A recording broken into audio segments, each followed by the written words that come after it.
Adding insult to injury, Hurricane Kirk, a powerful Category 2 storm, approaches southeastern Florida as new evacuations begin for residents of an already battered and bruised state.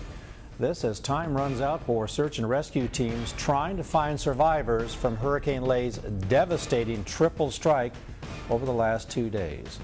You're watching the World News Network this Wednesday, May 22nd, 2013.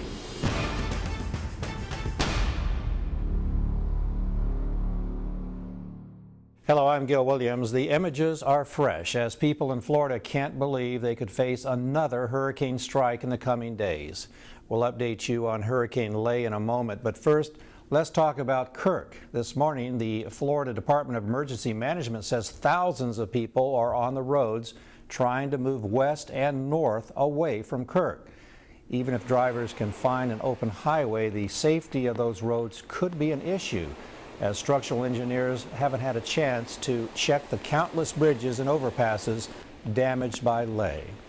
WNN's chief meteorologist Joanne Davis joins us now. Joe, where is Kirk this morning? Gil, Kirk is a Category 2 hurricane with winds near 105 miles an hour, moving north-northeast at about 12 miles an hour, and it is expected to turn north within the next 12 to 24 hours. The eye is expected to pass over or near Florida's eastern coast today. A hurricane warning is in effect for Florida's southeastern coast to Little River Inlet, South Carolina. We expect to see fluctuations in strength over the next day, but I can tell you Florida's east coast will see hurricane conditions. Gil, back to you.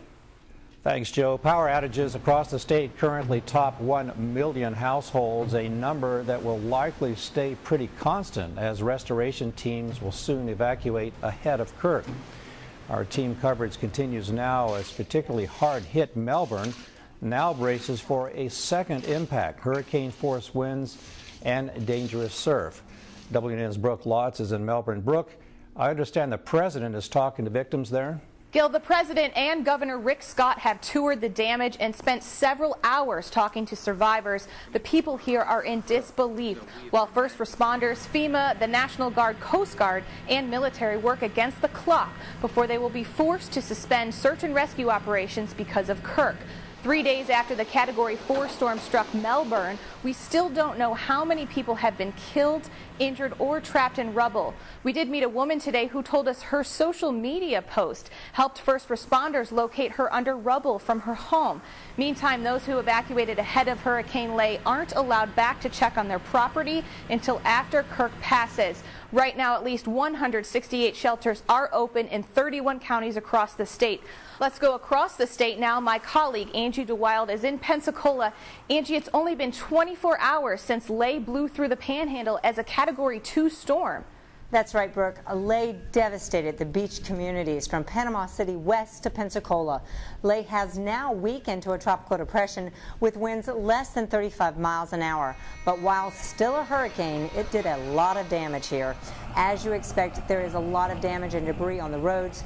FEMA, the National Guard, and military teams are in the area looking for survivors as the response effort enters its second day. Gil, even as people here in the Panhandle breathe a sigh of relief that Lay has moved inland, people in Alabama are getting drenched with huge amounts of rains as Lay sputters out. There will likely be flooding situations as a result.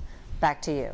Thanks, Angie. WNN is following the fallout from Hurricanes Lay and now Kirk as Florida deals with what continues to be a very complicated rescue and response effort.